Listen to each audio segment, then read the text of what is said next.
TNSTC latest செய்திகள். மாதந்தோறும் 300 புதிய அரசு பஸ்கள் இயக்கம். தமிழகத்தில் அரசு போக்குவரத்து கழகங்களில் மாதந்தோறும் 300 புதிய பஸ்கள் பயன்பாட்டிற்கு வருகின்றன என போக்குவரத்துத்துறை அமைச்சர் சிவசங்கர் தெரிவித்தார். இது குறித்து அவர் வெளியிட்ட அறிக்கை. கொரோனா பெருந்தொற்று காலத்தில் புதிய பஸ்கள் வாங்காததால் வயது முதிர்ந்த பஸ்களின் எண்ணிக்கையும் அவற்றின் ஆயுட்காலமும் உயர்ந்துவிட்டது.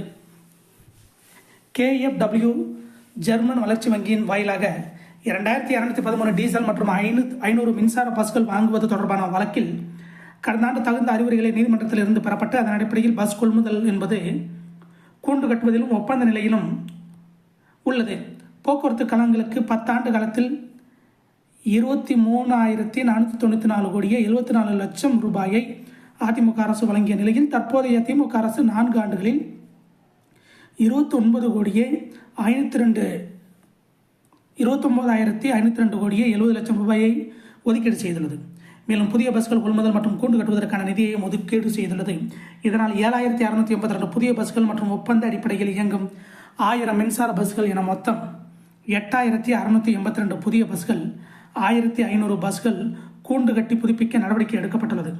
இதுவரை 791 புதிய பஸ்களும் 858 புதுப்பிக்கப்பட்ட பஸ்களும் மக்களின் பயன்பாட்டுக்கு வந்துள்ளன. நடப்பு 2024-25 ஆண்டு இறுதிக்குள் அனைத்து பஸ்களும் பயன்பாட்டுக்கு வரும் வகையில் ஒவ்வொரு மாதமும் 300க்கும் அதிகமான புதிய பஸ்கள் மக்கள் பயன்பாட்டுக்கு வந்து கொண்டுள்ளது.